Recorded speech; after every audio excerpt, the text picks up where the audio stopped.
Bismillahirrahmanirrahim. Assalamualaikum warahmatullahi wabarakatuh. Perkenalkan, nama saya Nurain Aulia dengan NIM 190441166 dari kelas 6 Gabungan 1 Jaringan Prodi Informatika Fakultas Teknik Informatika Universitas Cokroaminoto Palopo. Di video kali ini saya akan mempresentasikan materi tentang keamanan jaringan. Untuk mempersingkat waktu, mari kita simak. Oke. Nah, latar belakang keamanan jaringan merupakan hal yang sangat penting untuk diperhatikan, terutama di era teknologi sekarang ini. Banyak instansi atau organisasi yang tidak memperdulikan masalah keamanan. Tapi ketika jaringan mendapat serangan dan terjadi kerusakan sistem, banyak biaya yang harus dikeluarkan untuk melakukan perbaikan sistem. Untuk itu, sudah selayaknya investasi di bidang keamanan jaringan lebih diperhatikan untuk mencegah kerusakan dari ancaman serangan yang saat ini semakin beragam. Yang kedua, konsep keamanan jaringan. Dalam menjaga keamanan jaringan, diterapkan konsep atau hukum dasar yang biasa disebut dengan CIA, yang merupakan pertama, kerahasiaan, yang kedua integritas, dan yang ketiga ketersediaan. Nah, dalam melindungi aset organisasi dalam jaringan komputer, ada dua cara, yaitu yang pertama secara administratif atau fisik dengan membuat rencana kemungkinan terhadap bencana, program penyaringan calon pegawai sistem informasi, program pelatihan user, dan kebijakan akses network. Nah, yang kedua, secara teknis dengan menerapkan firewall dan membentuk VPN. Yang ketiga, konsep firewall. Firewall adalah sistem atau kelompok sistem yang menetapkan kebijakan kendali akses antara dua jaringan. Secara prinsip, firewall dapat dianggap sebagai sepasang mekanisme. Yang pertama itu memblok lalu melintas, yang kedua mengizinkan lalu lintas jaringan. Yang ketiga itu ada keuntungan firewall.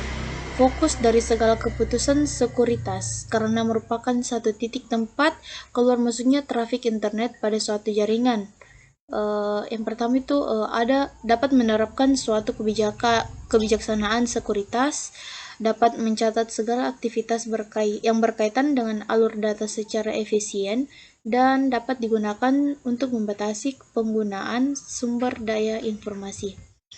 Next, ada juga yang namanya VPN atau Virtual Private Network. VPN atau jaringan pribadi maya sama dengan jaringan pribadi pada umumnya, di mana satu jaringan komputer suatu lembaga atau perusahaan di suatu daerah atau negara terhubung dengan jaringan komputer dari satu grup perusahaan yang sama di daerah atau negara lain. Nah, cara membentuk VPN yaitu ada dua cara. Yang pertama, tunneling. VPN ini dibuat dengan suatu tunnel lorong di dalam jaringan publik untuk menghubungkan antara jaringan yang satu dengan jaringan yang lain dari suatu grup atau perusahaan yang ingin membangun VPN tersebut. Nah, yang kedua ada firewall. Firewall adalah sistem atau kelompok sistem yang menetapkan kebijakan kendali akses antara dua jaringan. Nah, yang kelima itu ada autentifikasi jaringan. Autentikasi adalah suatu langkah untuk menentukan atau mengonfirmasi bahwa seseorang atau sesuatu adalah autentik atau asli.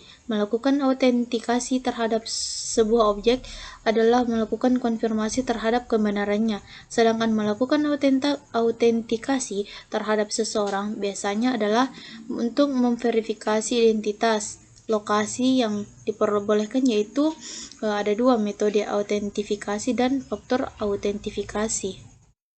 Next, ada virus jaringan juga. Virus komputer adalah suatu program komputer yang menduplikasi atau menggandakan diri dengan menyisipkan kopian atau salinan dirinya ke dalam media penyimpanan atau dokumen serta ke dalam jaringan secara diam-diam tanpa sepengetahuan pengguna komputer tersebut.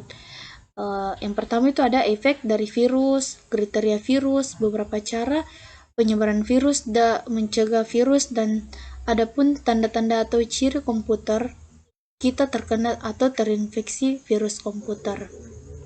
Next, konsep spyware. Spyware adalah aplikasi yang membocorkan data informasi kebiasaan atau perilaku pengguna dalam menggunakan komputer ke pihak luar tanpa kita sadari. Biasanya digunakan oleh pihak pemasang iklan. Spyware merupakan suatu program yang tidak merusak data tapi berusaha untuk mengambil informasi tentang aktivitas user secara diam-diam. Misal, informasi mengenai password bank, akun, dan lain-lain. Contohnya, keylord, yaitu spyware atau mata-mata merupakan program yang diam-diam mengambil data dari pemakaian internet lalu mencatat kebiasaan orang itu di dalam dunia internet. Ada dua kelompok besar spyware, yakni adware dan malware. Yaitu yang pertama itu spyware. Sebagian besar program spyware merupakan adware. Adware biasanya tidak terlalu berbahaya, hanya saja efeknya hanya sangat mengganggu, namun tidak mustahil program ini menyebabkan kerusakan sistem yang fatal. Sedangkan spyware yang lebih kecil atau disebut malware, yang termasuk di dalam malware ini adalah virus, program trojan, dan berbagai bentuk spyware pembajak. Mungkin itu saja, sekian dari saya. Sekian dan terima kasih, kurang dan lebihnya mohon dimaafkan. Wabillahi taufiq wal hidayah. Wassalamualaikum warahmatullahi wabarakatuh.